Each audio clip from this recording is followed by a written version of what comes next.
Hello everyone. Today we discuss lesson number 5, The Wasp and the Bee. It's a poem. तो wasp means होता है ततैया जो कि येलो कलर की होती है एंड द बी मीन्स मधुमक्खी. Now let's start the poem. A wasp met a bee that was just buzzing by. And he said, My dear cousin, can you tell me why? You are loved so much better by people than I.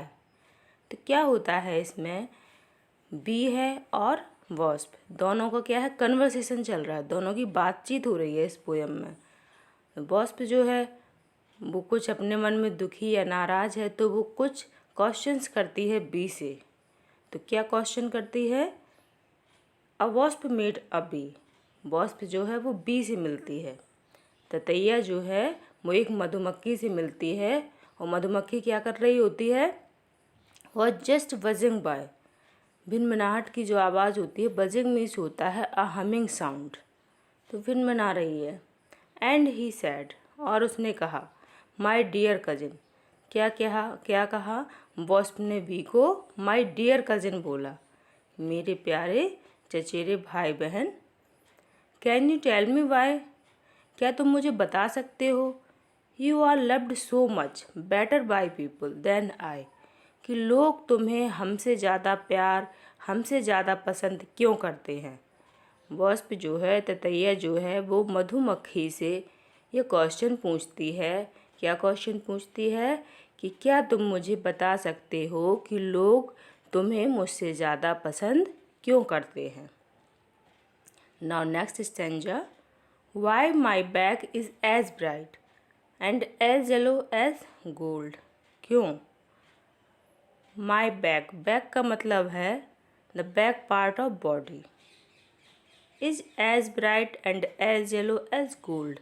जो ततैया का जो back part होता है body का, वो कैसा होता है, येलो होता है, गोल्ड की तरह. गोल्ड मीन्स सोना, येलो मीन्स पीला, ब्राइट मीन्स चमकदार. तो सोने की तरह पीला और चमकदार होता है.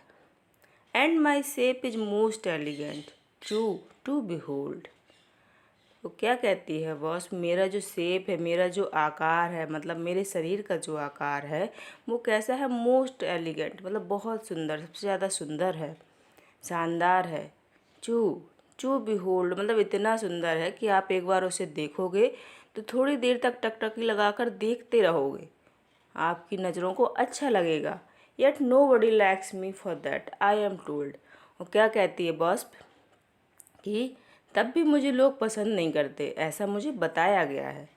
बॉस्प को ऐसा पता चला है कि इतना सुंदर शरीर होने के बावजूद भी लोग उसे उतना पसंद नहीं करते हैं जितना कि बी को करते हैं. बच्चों, इसमें दोनों को मेल बताया गया है, बी को भी और वॉस्प को भी. Now next stanza, says the bee. अब ये जो क्वेश्चन किए वॉस्प ने, उसका रिप्लाई करती है बी. तो क्या रिप्लाई करती है, सेज द बी. बी का कहना है माय डियर कजिन. बी भी वॉस्प को डियर कजिन कह के संबोधित करती है. It's all very true.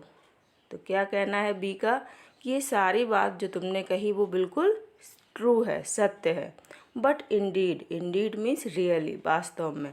They would love me no better than you if I were but half as much mischief to do.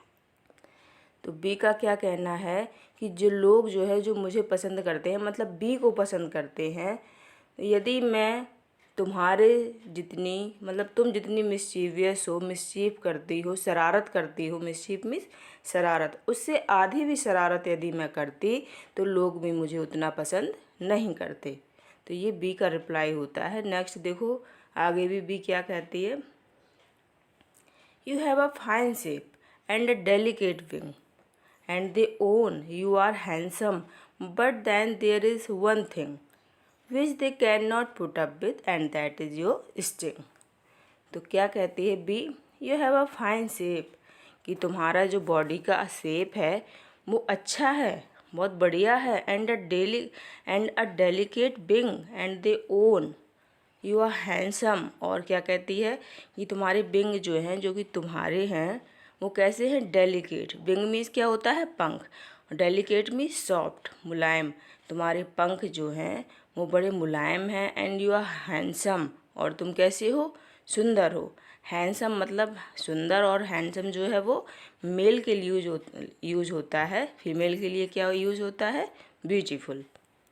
What then there is one thing, लेकिन एक चीज़ है, एक बात ऐसी है which they can not put up with, जो लोगों को पसंद नहीं आती है। And that is your sting, वो क्या है, तुम्हारा स्टिंग। स्टिंग मीन्स क्या होता है, डंक।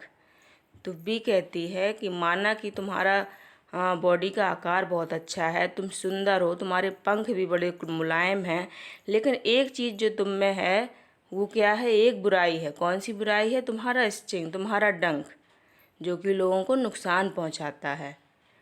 Now next stanza, now I put it at once to your own common sense if you are not so ready at taking offense as to sting them on every trifling pretense। तो क्या कहती है bee, now I put it at once to your own common sense. तो bee का कहना है कि मैं तुम्हारे ज्ञान के लिए तुम्हें एक बात बताती हूँ। तो कौन सी बात बताती है, उसे उस बोध कराती है उस बात का कि क्या कारण है कि लोग तुम्हें कम पसंद करते हैं। तो बी बताती है, if you are not so ready at taking offence. Taking offence means होता है बदला लेना। तो बी कहती है कि यदि तुम, वॉस्प से कहती है ततैया से, कि यदि तुम इतनी तत्परता से किसी से बदला ना लो, as to sting them on every trifling pretence. Trifling pretence का मतलब होता है, ट्रिफलिंग मीन्स तुच्छ, जरा सी बात, और प्रिटेंस मीन्स बहाना। मतलब जरा से बहाने पर या जरा सी बात पर तुम किसी को स्टिंग ना करो, मतलब किसी को डंक ना मारो। तो ये चीज़ जो है, ये कमी है उसमें, किस में, वॉस्प में। तो ये बताती है, बी बताती है वॉस्प को कि ये कारण है कि लोग तुम्हें कम पसंद करते हैं, कि तुम जरा जरा सी बात पे क्या, जरा सा बहाना तुम्हें चाहिए और तुम लोगों को डंक मार देती हो, मतलब उनसे बदला ले लेती हो। अब भी अपने बारे में कुछ एक्सप्लेन करती है, though my dress is so homely and plain. तो बी का क्या कहना है, वो अपने ड्रेस के बारे में बताती है कि मेरी ड्रेस जो है, मेरे कपड़े जो हैं कैसे हैं, इज़ सो होमली, मतलब बिल्कुल घरेलू टाइप के हैं, एंड प्लेन, और सादा हैं, एज यू सी, जैसा कि तुम देख सकते हो, देख रहे हो। And I have a small sting, और मेरे पास भी क्या है, स्टिंग है, लेकिन कैसा है, स्मॉल है। स्टिंग मीन्स डंक, स्मॉल मीन्स छोटा। They are not angry with me, लेकिन लोग मुझसे क्या है, नाराज़ नहीं हैं। नाराज़ क्यों नहीं है, because I am a busy and good natured bee, क्योंकि मैं जो हूँ वो क्या है, हमेशा व्यस्त रहने वाली और अच्छे स्वभाव की मक्खी हूँ, मधुमक्खी हूँ, इसलिए लोग मुझसे नाराज़ नहीं हैं। मतलब बी जो है वो तुरंत क्या है, लोगों को डंक नहीं देती है, कि जरा सा बहाना है, किसी ने छेड़ा, लोगों को डंक दे दिया। बॉस भी क्या है बच्चों, आपने देखा भी होगा, बॉस भी देखी होगी, बी भी देखी होगी। तो क्या है, वॉस्प जो है वो जरा से अगर बगल से भी निकलते हैं तो क्या है, डंक मार देती है।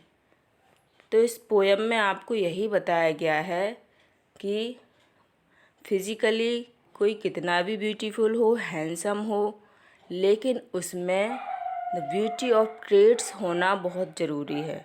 द ब्यूटी ऑफ क्वालिटीज़ मतलब हर एक इंसान में गुणों की सुंदरता होना बहुत ज़रूरी है, तभी हम किसी के मन में अपने लिए सम्मान और जगह और प्रेम बना सकते हैं।